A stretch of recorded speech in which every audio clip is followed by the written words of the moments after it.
मुलांनो, या आधीच्या लेक्चरमध्ये आपण पाहिलेलं आहे की ऑलिम्पिक वर्तुळाचा गोफ या पाठाची सुरुवात केली होती आणि त्या भागामध्ये त्या लेक्चरमध्ये पाहिलं होतं की कशा प्रकारे ऑलिम्पिक खेळासाठी एक ऑलिम्पिक गावाची रचना करण्यात आली।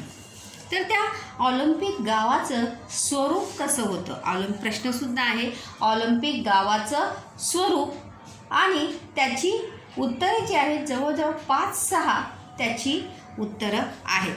तर सर्वात पहिलं उत्तर जे आहे ते आहे खेळाचे विशाल मैदान। ऑलिम्पिक गावाचे स्वरूप, ऑलिम्पिक गावाचे ढोबळ स्वरूप, याची 6 उत्तरं आहेत। 6 आन्सर है उसके।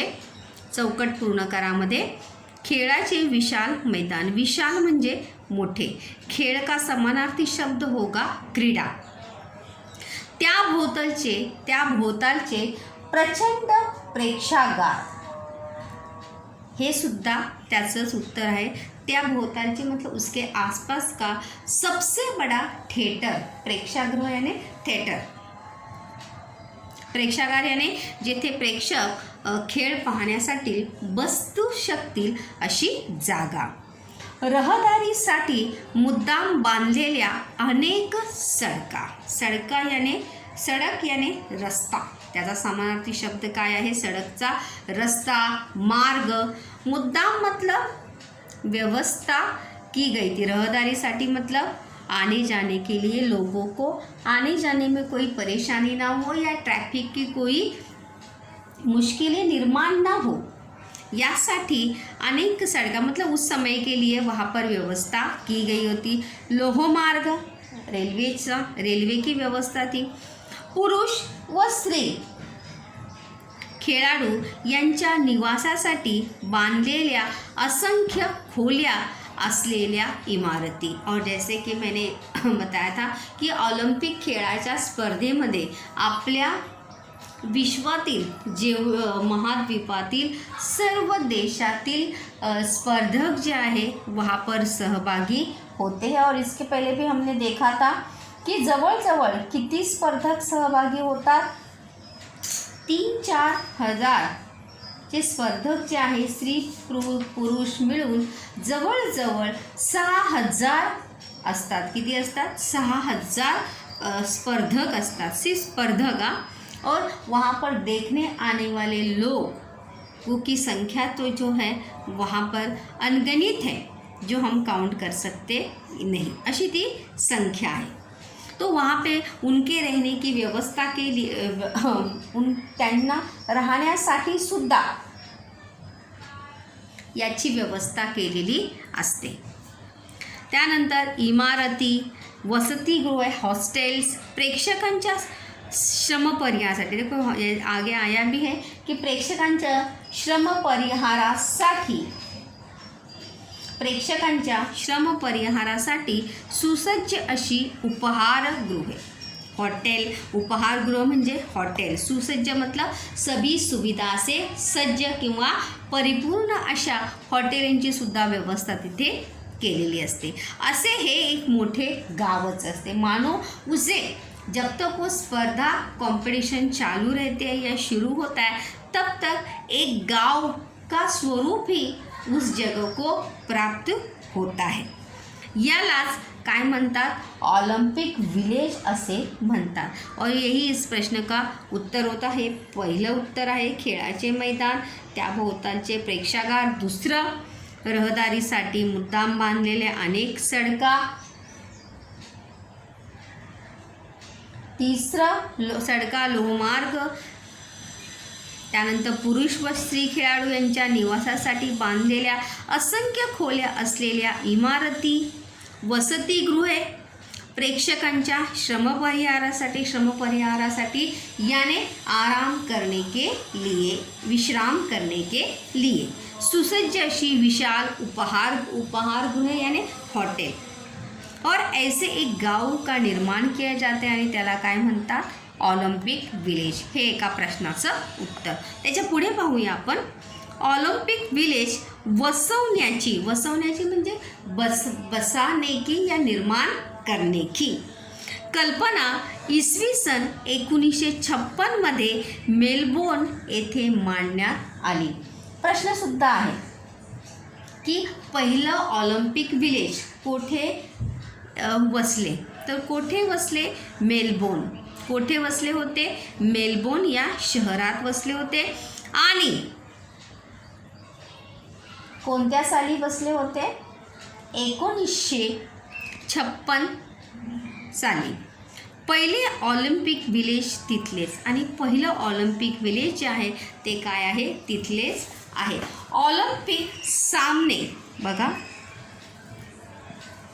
ऑलिम्पिक सामने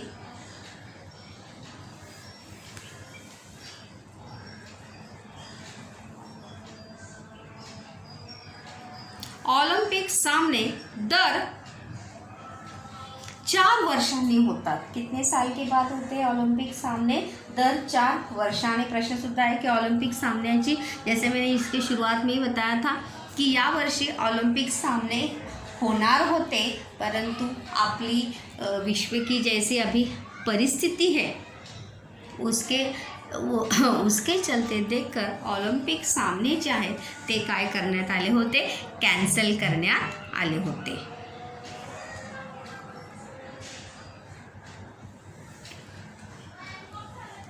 ये सामने 5 दिवस चालत. ये शुरुआत का वहाँ पर दिया है. ईस्वी सन पूर्व, देखिए कितने पहले इसकी शुरुआत हुई थी. 776.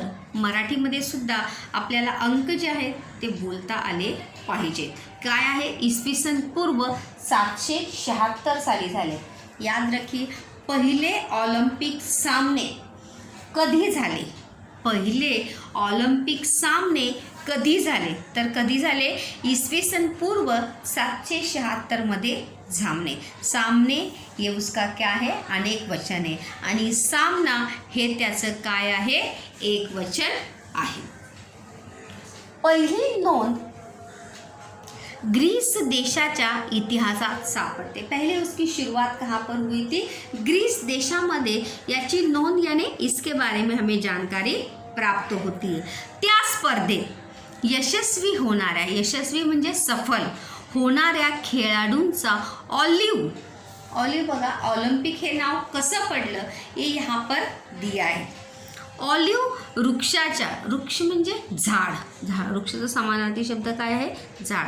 फांदी याने टहनी, माळ घालून गौरव करण्यात येत असे, और तभी से ऑलिव्ह के पेड़ की टहनी देकर उसका सम्मान, इसीलिए ऑलिव से क्या नाम पड़ा है? उसे ऑलिम्पिक.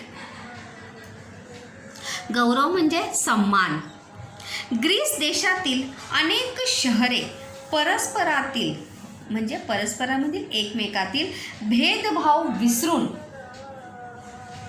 या यशस्वी स्पर्धकांचे प्रचंड स्वागत करत, मतलब आपस के मन मिटाव को भूलकर ये सभी लोग जो है क्या करते थे? एक दूसरे का स्वागत करते थे, एक दूसरे को गले लगाते थे.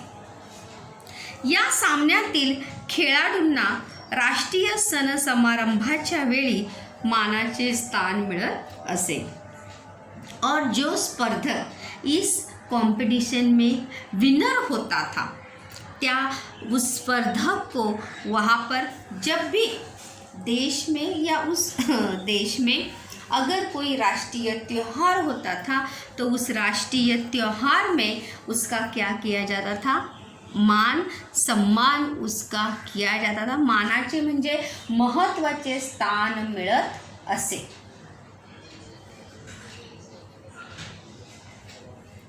मान म्हणजे सम्मान, स्थान म्हणजे जागा. स्थानचा समानार्थी शब्द काय आहे? जागा.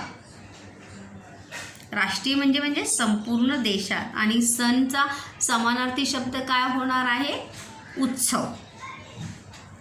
पुढे ग्रीक सत्तेचा ऱ्हास झाला. ऱ्हास होणे म्हणजे पूर्णपणे संपुष्टात येणे. हा काय आहे? वाक्य प्रचार आहे. लक्षात ठेवा, काय आहे? वाक्य प्रचार आहे. ऱ्हास झाला, ग्रीक सत्ता जो है वो संपुष्ट में आई, ऱ्हास झाला, आणि त्याबरोबर इसवी सन पूर्व 394मध्ये हे सामने बंद पडले. प्रश्न देखो, सुरुवात कधी झाली? 776 साली आणि बंद कधी झाले? 394. यावर्षी ऑलिम्पिक सामने जे आहेत ते काय झाले? बंद झाले. याच्यावरून प्रश्न पण आहे की ऑलिम्पिक स्पर्धेचा तुम्हाला जाणवणारा महत्त्वाचा गुण सांगा. म्हणजे कोणता फायदा आपल्याला या ऑलिम्पिक स्पर्धेतून मिळाला आहे?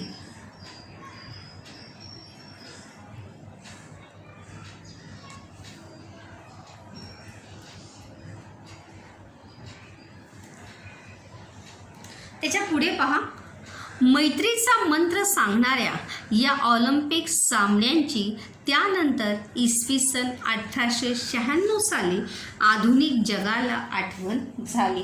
और इतने समय के बाद, इतने अंतराल के बाद 1800 कभी शुरुआत हुई? मैत्रीचा मंत्र यहाँ पे क्यों बोला है? क्योंकि वहाँ पर अगर हम देखेंगे तो ऑलिम्पिक स्पर्धेमध्ये या महाद्वीपातील म्हणजे सगळ्या खंडातील देशातील स्पर्धक मिळून एका स्पर्धेमध्ये भाग घेत असतात. तो वहाँ से कौन सा संदेश जो है वो लोकांमध्ये पसरतो?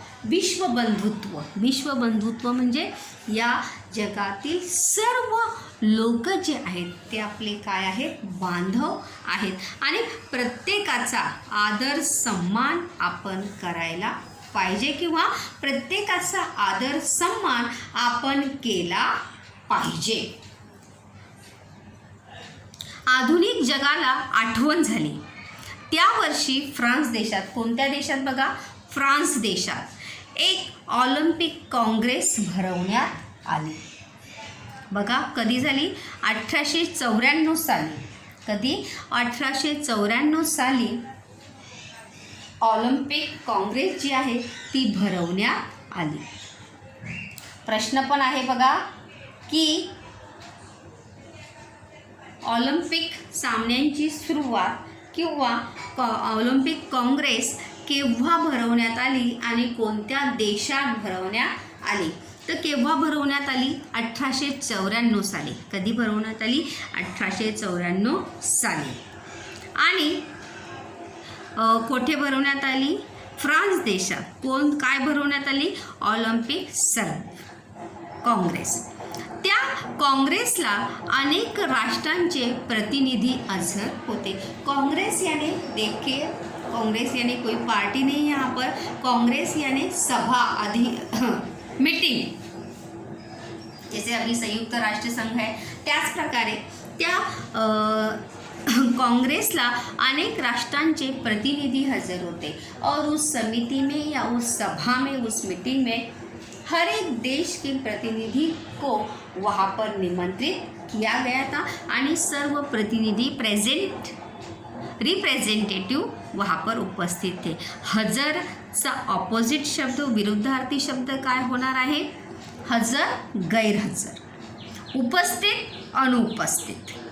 आठवण सा समानार्थी शब्द क्या होगा? स्मरण यानी याद. और आठवण का विरुद्धार्थी शब्द क्या होगा? विस्मरण. लक्षात ठेवायचं आहे. कुबर्टीन नावाच्या फ्रेंच क्रीडा तज्ज्ञाने या काँग्रेसमध्ये ऑलिम्पिक सामन्याचे पुनरुज्जीवन केले यानी उसकी शुरुआत की. जैसे हम कहते हैं ना कि कोई पेड़ अगर सूख जाता है, मुरझा जाता है पूरी तरह से, वो बढ़ता नहीं है, तो उसे क्या करते हैं? हम खाद पानी देकर उसे फिर से हरा भरा करते हैं. तर त्याच प्रकारे जो ऑलिम्पिक स्पर्धा है कुछ समय के लिए बंद हुई थी, त्या स्पर्धांना कुबर्टीन, लक्ष देऊन ऐका की आधुनिक ऑलिम्पिक सामन्याचे कोणते लिहा, असा पण प्रश्न येऊ शकतो. तो येतो कोणते लिहा मतलब हु इज दिस. आधुनिक ऑलिम्पिक सामन्याचे पुनरुज्जीवन करणारा कोण? तो कोण आहे? कुबर्टीन. कुबर्टीन कोणत्या देशाचा होता? फ्रेंच देशाचा होता. तो काय होता? क्रीडा तज्ञ यानी खेलों की उसे क्या थी? ज़्यादा जानकारी थी. तज्ञ यानी क्या? जिसे बहुत ज़्यादा जानकारी है या बहुत ज़्यादा वो जानकार है. असा कोण होता तो? त्याचं नाव काय? कुबर्टीन.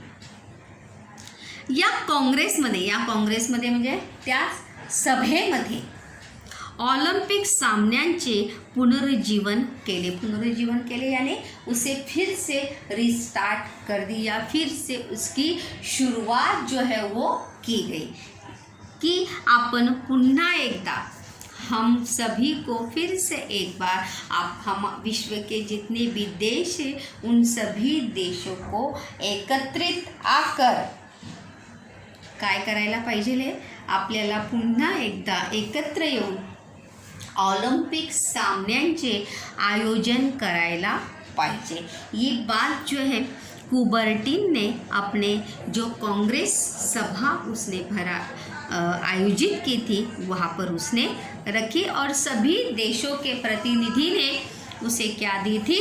अपनी स्वीकृति दी थी. शरीर संपदा वाढवण्यासाठी, बलसंवर्धन करण्यासाठी आणि प्रामुख्याने देशादेशातील मैत्री वाढून त्याच्यात मित्रत्वाची स्पर्धा व्हावी यासाठी प्राचीन ऑलिम्पिक सामन्याप्रमाणेच यापुढे आंतरराष्ट्रीय क्रीडा स्पर्धा भरवाव्यात असे ठरले. तर यहाँ पे ऑलिम्पिक सामने भरवण्यामागेची कल्पना क्या थी? कारण काय होतं? का ते लिहा. मतलब का भरवाव्यात? एका वाक्यातला प्रश्न आहे बघा हा, की 1894 साली जी ऑलिम्पिक काँग्रेस, हे प्रश्न आहे बघा हा एका वाक्यातील, की ऑलिम्पिक काँग्रेस सामन्यांसारख्या भरवाव्यात असे का ठरले? कारण काय होतं कि हमें ओलंपिक स्पर्धाओं का आयोजन करना चाहिए. क्यों? कारण बघा, शरीर संपदा वाढवण्यासाठी, मतलब शारीरिक क्षमता बढ़ाने के लिए. जैसे हम हमेशा कहते हैं कि हेल्थ इज़ वेल्थ, मतलब हमारी शारीरिक, अगर हम सुदृढ़ या सेहतमंद रहें वही हमारी क्या है? सबसे बड़ी पूंजी है किंवा तीच आपली काय आहे? संपत्ती आहे. तो शरीर संपदा वाढवण्यासाठी. और ऐसा कहा भी जाता है कि खेळासारखा दूसरा व्यायाम नाही. खेळासारखा दूसरा कोणताही व्यायाम नाही. यहाँ पर अगर देखेंगे तो हा काय आहे? स्वल्प विराम आहे. ऑलिम्पिक काँग्रेस आहे हे काय आहे? एकेरी अवतरण चिन्हामध्ये आहे. विराम चिन्ह सुद्धा लक्षात ठेवा.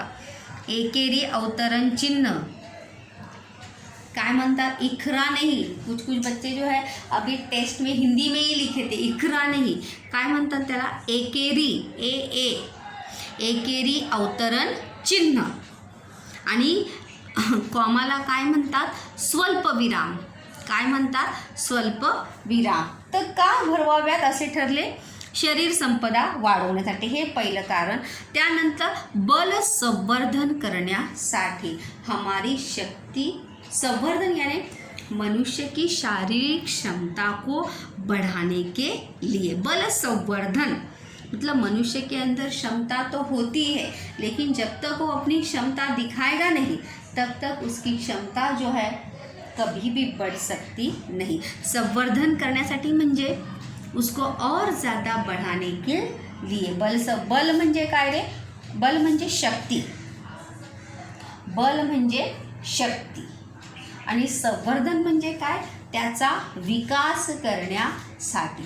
अपने अंदर की शारीरिक क्षमता का विकास करने के लिए, उसे और ज़्यादा विकसित करने के लिए. आणि प्रामुख्याने और सबसे मेन मुद्दा जो था उसमें तो कोणता होता? देशादेशातील मैत्री वाढून, मतलब विश्व के जितने भी देश उस ओलंपिक्स कॉम्पिटिशन में भाग लेंगे त्यांच्यामध्ये काय निर्माण होणार आहे? मित्रताची भावना जी आहे निर्माण होणार आहे. देशादेशातील मैत्री वाढून त्यांच्यात मित्रत्वाची स्पर्धा व्हावी. मित्रत्वाची स्पर्धा मतलब कंपटीशन ज़रूर हो, लेकिन सभी उस देशों को या सभी जितने भी देश उसमें सम्मिलित होंगे उसमें सिर्फ कौन सी भावना का विकास होना चाहिए? खेल भावना का विकास होना चाहिए, ना ही सूढ़ भावना का विकास ना हो. मित्रता की भावना एक दूसरे के प्रति निर्माण हो. हाँ विचार, यही बात सामने रख कर ही ऑलिम्पिक काँग्रेसमध्ये भरवण्यात आली होती. यासाठी प्राचीन ऑलिम्पिक सामन्याप्रमाणेच यापुढे आंतरराष्ट्रीय क्रीडा स्पर्धा इसी क्रीडा ही शब्द को क्रीड़ा शब्द के आगे और कोई शब्द लगाकर अगर हमें शब्द बनाने होंगे तो कैसे बनाएंगे? क्रीड़ा स्पर्धा. क्रीड़ापटु हो सकता है, क्रीड़ा शौकीन हो सकता है, क्रीड़ांगन हो सकता है, क्रीड़ेसाठी हो सकता है. ऐसे बहुत सारे शब्द जो है क्रीड़ा शब्दों को लगाकर हम बना सकते हैं. ये शब्द संपदा के लिए है, याद रखिए. क्रीडापटू, क्रीडा असे विविध शब्द आपण त्यापासून बनवू शकतो. हे विधानार्थी वाक्य आहे, लक्षात ठेवा. 1896 पासून ऑलिम्पिक सामने दर 4 वर्षांनी वेगवेगळ्या देशात भरवले जातात. और तब से जो शुरुआत हुई है 1896 से 1896 साली 1896 से बघा पुन्हा कधी ऑलिम्पिक सामन्यांची सुरुवात झाली? 1896 पासून. लक्षात द्या, कधी सुरुवात झाली? 1896 पासून ऑलिम्पिक सामने व्हायला जी आहे ती सुरुवात झाली. दर 4 वर्षांनी, किती वर्षांनी होतात? हर 4 साल के बाद वेगवेगळ्या देशात भरवले जातात. एक ही देश में न आयोजित करते हुए हर बार अलग अलग देशों में उसे आयोजित किया जाता है. या त्या निमित्ताने जगात प्रश्नसुद्धा आहे की ऑलिम्पिक सामन्यातून विकसित होणाऱ्या भावना. प्रश्न आहे, चौकट पूर्ण करा किंवा शब्दजाल पूर्ण करा. प्रश्न आहे की ऑलिम्पिक सामन्यातून कोणत्या भावना विकसित होतात जगामध्ये? तर पहिलं उत्तर आहे सद्भावना. सद्भावना म्हणजे चांगली, प्रत्येकाविषयी चांगला विचार. प्रत्येकाविषयी भले एकमेकांच्या विरुद्ध जरी खेळत असले लेकिन फिर भी हम क्या है, एक खिलाड़ी है, यही भावना होनी चाहिए. दूसरों को हराने से अच्छा है कि हम कैसे जीत सके, यही भावना मन में हर खिलाड़ी के अंदर होनी चाहिए. अगर हर एक खिलाड़ी इस भावना से अगर खेलता है तो वो ज़रूर सफल होता है. त्यानंतर आहे समता, समानता. हर देशों में एक दूसरे के प्रति कौन सी भावना विकसित हो? लोगों में समता या समानता की भावना जो है वो विकसित हो. त्यानंतर मैत्री. भले स्पर्धक हो, हम विरुद्ध, एक दूसरे के विरुद्ध ऑपोजिट क्यों ना खेल रहे हो, परंतु काय असली पाहिजे? मैत्री असली पाहिजे. विश्व बंधुत्व. विश्व बंधुत्व मतलब हम कहते हैं ना वसुधैव कुटुंबकम. तर त्याप्रमाणे आपण सर्व काय आहोत? भाऊ आहोत किंवा बंधू आहोत. तो विश्व बंधुत्व की भावना का भी विकास हो. शिस्त, अनुशासन भी हो, क्योंकि खेल में सबसे ज़्यादा ज़रूरी क्या होता है? अनुशासन इज अ मस्ट. क्योंकि अगर कोई भी खेल हम अगर अनुशासन से खेलते हैं, डिसिप्लिन अगर होता है तो हम ज़रूर यशस्वी होते हैं. व ऐक्य यानी यूनिटी, या भावना वाढीस लागतात. ये सभी चीज़ें जो है क्या होती है? विकसित होती है. किती उत्तर आहेत बघा? 1 2 3 4 5 आणि 6. ऑलिम्पिक सामन्यातून विकसित होणाऱ्या भावना कोणत्या? पहिला आहे सद्भावना, समता, मैत्री, विश्वबंधुत्व आणि शिस्त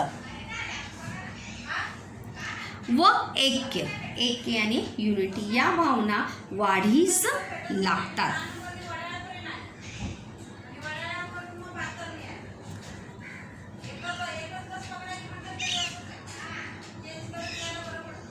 या सामन्यात निरनिराळ्या 21 खेळांची तरतूद आहे. जैसे मैंने अभी शुरुआत में बताया था कि विविध खेळ त्याच्यामध्ये खेळले जातात.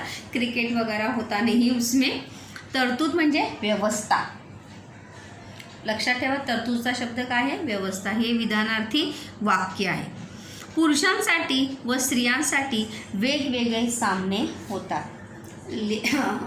महिलाओं के लिए अलग स्पर्धाएं होती है और पुरुषों के लिए अलग स्पर्धाएं. सामने यानी सामने उसका अनेक वचन आहे. याचं एक वचन काय होणार आहे? सामना. या सामन्यांच्या व्यवस्थेसाठी एक आंतरराष्ट्रीय ऑलिम्पिक समिती नेमलेली असते. किसका कौन नियोजन पाहतं? व्यवस्था यानी उसका प्रबंधन देखने के लिए एक आंतरराष्ट्रीय ऑलिम्पिक समिती नेमलेली असते आणि या स्पर्धेत भाग घेणाऱ्या प्रत्येक देशाचे 1 ते 3 प्रतिनिधी या समितीत असतात. और उस समिति में जो कमेटी होती है, उस कमेटी में हर एक देश के एक या 3 प्रतिनिधि जो है उस समिति में होते हैं और वह सभी प्रतिनिधि, सभी देशों के प्रतिनिधि मिलकर उस ओलंपिक स्पर्धा का आयोजन करते हैं, नियोजन करते हैं और उसका प्रबंधन देखते हैं. या समितीमध्ये खेळांची व्यवस्था त्या खेळांच्या आंतरराष्ट्रीय संघाकडे असते. अभी उसमें 21 अलग अलग प्रकार के, जैसे नेमबाजी होती है, रेसिंग होती है, रेसिंग में भी अलग प्रकार होता है, स्विमिंग होती है, कुश्ती होती है, भाला फेंक वगैरह अलग अलग प्रकार के गेम्स उसमें होते हैं. चेस होता है. तर अलग उस खेल की व्यवस्था देखने की जिम्मेदारी जो है उस खेल के अंतर्राष्ट्रीय संघ यानी समिति के पास होती है. ऑलिम्पिक सामन्यासाठी लागणारा खर्च, ऑलिम्पिक सामन्यासाठी लागणारा खर्च फारच मोठा असतो. हा सर्व पैसा स्पर्धक देश उभा करतात और उस ओलंपिक कंपटीशन में जो भी खर्चा होता है वो खर्चा जो है सभी देश मिलकर उस खर्चे को क्या करते हैं? अपने अंदर डिस्ट्रीब्यूट करते हैं. किंवा तस जो भी पैसा उसमें खर्च होता है नियोजन में, आयोजन में, तो सर्व पैसे जो आहेत वो सभी देश मिलकर उस पैसे को कंट्रीब्यूशन के तौर पर उस जो समिति होती है उस समिति के पास वो पैसा जो है वहाँ पर दिया जाता है. याच्यामध्ये स्वमताचा प्रश्न आपण आज जो पॅसेज पाहिला त्या पॅसेजमध्ये स्वमताचे 2 प्रश्न आपण पाहणार आहोत. स्वमताचे आहेत की ऑलिम्पिक स्पर्धाचा तुम्हाला जाणवणारा महत्त्वाचा गुण सांगा आणि त्याचे महत्त्व स्पष्ट करा. कि ऑलिम्पिक स्पर्धा का आपको सबसे अच्छी क्वालिटी जो है वो कौन सी लगी? कोणता महत्त्वाचा गुण यानी विशेषता आपको अच्छी लगी और उसका महत्व क्या है? कि ओलंपिक स्पर्धा का महत्व जो है क्या है? क्योंकि इसमें विश्व के सभी देश जो है वहाँ पर सम्मिलित होता है. हा सर्वात महत्त्वाचा त्याचा काय आहे? गुण आहे. ये हम वहाँ पर लिख सकते हैं. त्यानंतर ऑलिम्पिक म्हणजे विश्वबंधुत्व. जैसे अभी यहाँ पे हमने देखा ही कि ऑलिम्पिक खेळामुळे कोणत्या भावना वाढीस लागतात? विश्वबंधुत्व. तो ऑलिम्पिक म्हणजे विश्वबंधुत्व ही संकल्पना स्पष्ट करा किंवा ऑलिम्पिक म्हणजे विश्वबंधुत्व याविषयी तुमचे विचार स्पष्ट करा किंवा या विचाराशी तुम्ही सहमत आहात का की ऑलिम्पिक म्हणजे विश्व बंधुत्व. तर अशा प्रकारे ऑलिम्पिक खेळाची सुरुवात 1896मध्ये पुन्हा एकदा झालेली आहे आणि आजपर्यंत आपल्याला त्या ऑलिम्पिक खेळाचं प्रदर्शन जे आहे विविध देशांमध्ये पाहायला मिळत असतं.